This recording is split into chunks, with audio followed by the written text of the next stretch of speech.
He's just a simple man, dear. Don't expect much conversation out of him. I overheard my mother-in-law tell a new neighbor at a family barbecue, her voice pitched low but not quite low enough, gesturing toward me where I stood at the grill, quietly flipping burgers and staying out of the way of the louder, more animated conversations happening around the yard. My name is Sergeant Major Franklin Boyd, United States Army, retired.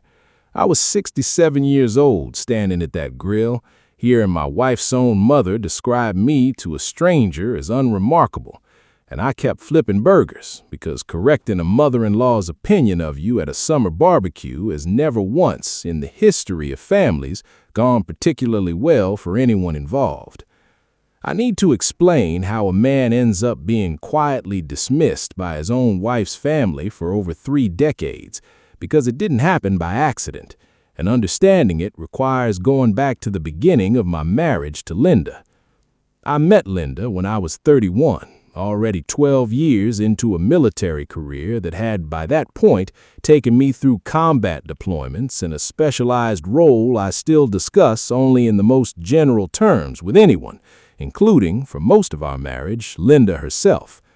Her family, the Whitfields, came from old money in a way my own working-class Army background never quite matched, her father having built a successful regional construction business, her 3 brothers all following him into various comfortable professional paths, law, finance, the kind of careers that generated easy dinner party conversation in a way that career soldier apparently never quite did in their particular social circles.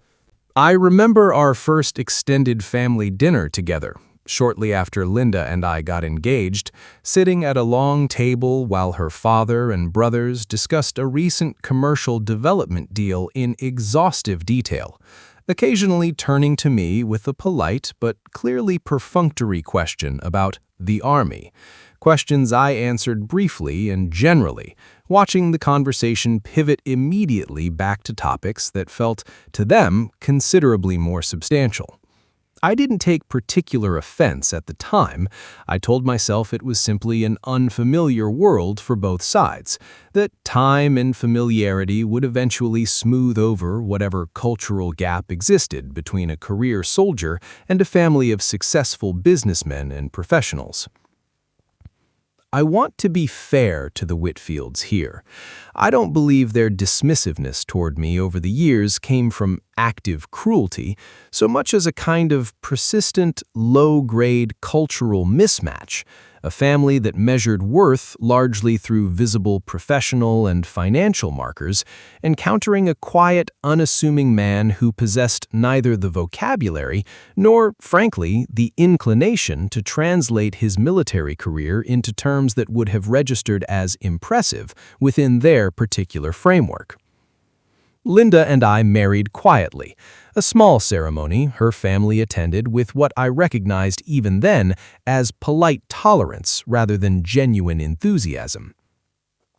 Over the following decades, at every family gathering, every holiday, every milestone celebration, I settled into a role that I now recognize as deliberately small, the quiet husband who helped with the grilling, who nodded along to conversations about mergers and litigation and construction contracts without much to contribute, who left most of the actual talking to Linda and simply existed at the edges of her family's orbit, tolerated rather than truly included. Part of this was genuinely my own doing, I should be honest about that. I've never been a naturally talkative man, and 31 years of military service, including years spent in roles that required significant discretion, had trained me thoroughly in the art of saying considerably less than I actually knew about almost everything.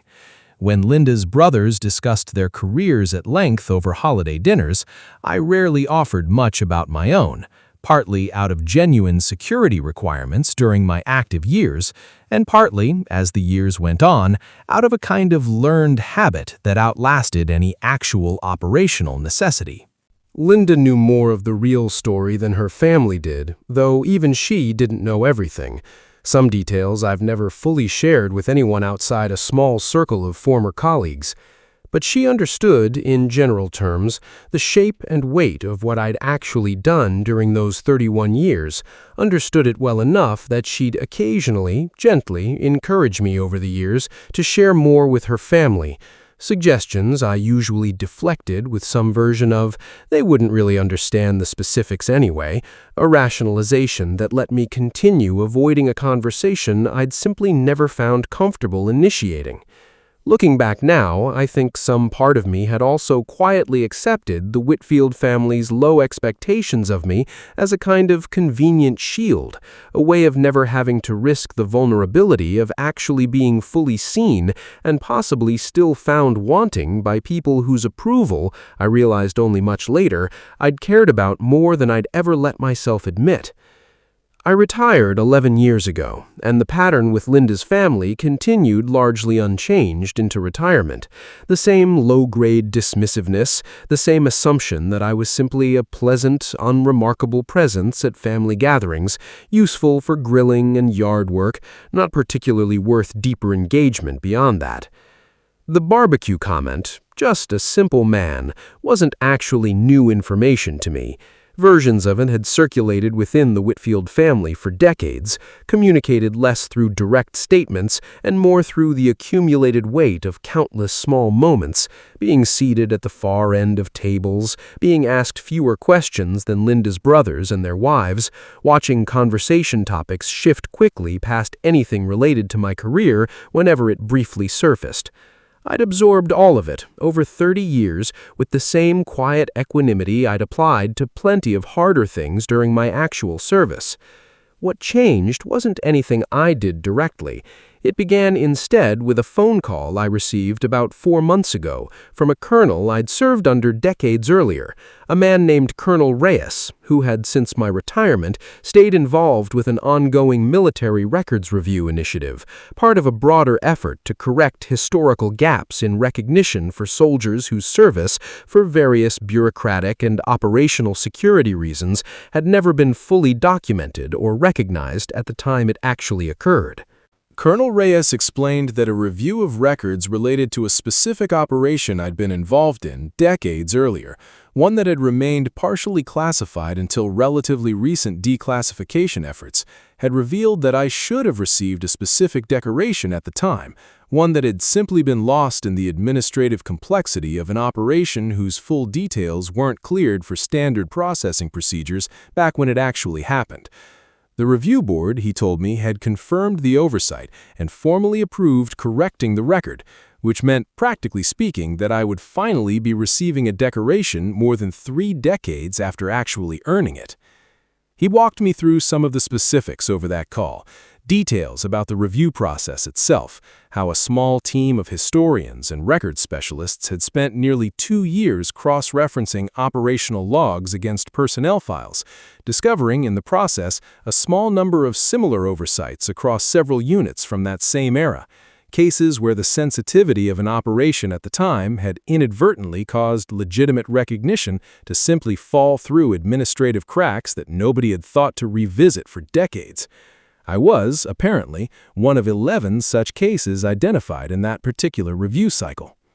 I want to be honest that my first reaction wasn't excitement so much as mild embarrassment at the idea of any fuss being made, decades removed from events I'd long since filed away as simply part of an ordinary, difficult job, rather than something requiring formal recognition. I told Colonel Reyes as much, and he told me, kindly but firmly, that the formal presentation would happen regardless, that these belated corrections mattered precisely because they'd been delayed so long, and that the Army took the ceremonial aspect seriously, specifically because so much time had passed. The presentation was scheduled to take place at my own home, a detail the Army apparently reserves for certain belated recognition ceremonies involving older veterans, rather than requiring travel to a base or formal military installation. I didn't fully register when Colonel Reyes explained this exactly what presentation would actually look like until the day itself arrived. It happened to fall on a Saturday, when Linda's entire family was already gathered at our house for her mother's birthday celebration, a coincidence of scheduling I hadn't specifically planned, but also hadn't thought to reschedule around since I genuinely hadn't understood the scale of what was about to unfold in my own driveway. A formal Army honor guard arrived precisely on time, 4 soldiers in dress uniform, along with Colonel Reyes himself, who traveled specifically to oversee the ceremony personally. The sound of a vehicle pulling up, followed by the sight of uniformed soldiers exiting in formation, drew the entire birthday gathering out onto the front lawn within minutes, Linda's brothers and their families included, all of them watching with visible confusion as the honor guard formed up in front of our house. I could see, even in that first chaotic moment, Linda's mother's expression shifting rapidly from mild irritation at the interruption of her birthday celebration to something considerably more complicated, as she began to understand that whatever was happening involved her quiet, unremarkable son-in-law specifically.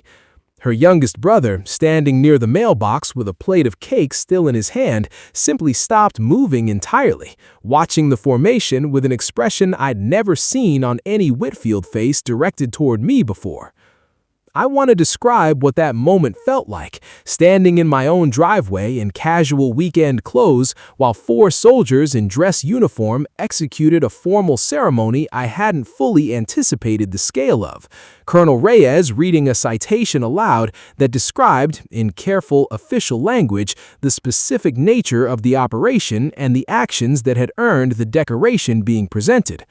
The Whitfield family stood on the lawn, entirely silent, listening to details about my actual military career that none of them, in over 30 decades of marriage, had ever heard even a fraction of.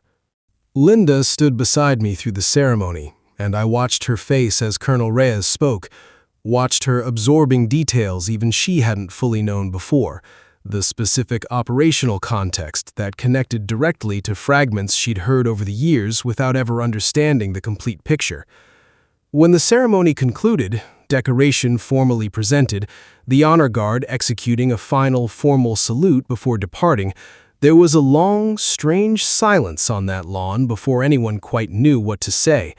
It was Linda's father, of all people, who spoke first, walking over slowly and extending his hand, saying with what I recognized as genuine, somewhat stunned respect that he owed me an apology for 30 years of not bothering to ask. I told him honestly there was nothing to apologize for specifically, that I'd never made it easy for anyone to ask, having spent decades perfecting the art of deflecting exactly these kinds of questions,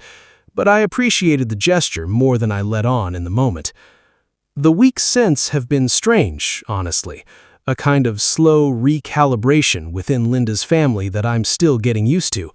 Her brothers, who'd spent decades speaking past me at holiday dinners, now ask actual questions, careful ones, clearly aware they're finally approaching a subject they should have shown curiosity about decades earlier. Linda's mother, the same woman who'd called me just a simple man at that barbecue months earlier, has become, in her own way, almost protective of the story now, correcting other relatives who repeat old, dismissive characterizations of me from before the ceremony. One of Linda's brothers, a corporate attorney named Gregory, who'd probably spoken fewer than 100 words to me across 3 decades of holidays, called me directly about 2 weeks after the ceremony, an unprecedented event in itself, and asked if I'd be willing to have lunch sometime, just the 2 of us, admitting somewhat awkwardly that he realized he knew almost nothing real about me, despite being family for over 30 years. We've had lunch twice since then, conversations that feel entirely different from the polite, surface-level exchanges that characterized every previous interaction between us. Linda herself told me, a few nights after the ceremony, that she'd felt a strange mixture of emotions watching her family's reaction unfold. Pride in finally seeing me recognized, but also a kind of quiet grief for the 30 years where that recognition, both formal and simply within her own family, had been delayed by circumstances partly outside my control, and partly, she gently pointed out, within it. I still grill at every family gathering. Some things don't change, and honestly, I don't particularly want them to. But there's a different quality to the conversations happening around that grill now, Less polite tolerance, more genuine curiosity. The specific texture of a family finally seeing clearly something that had been standing quietly in their midst for over 30 years. If you've ever been quietly dismissed by people who simply never thought to look closer, I hope you hear this. Recognition, when it finally arrives, doesn't erase the years of being underestimated, but it can, sometimes, open a door that decades of your own quiet deflection never quite managed to open on its own. Sometimes it takes an honor guard in your own driveway to finally show the people closest to you exactly who they'd been standing next to all along.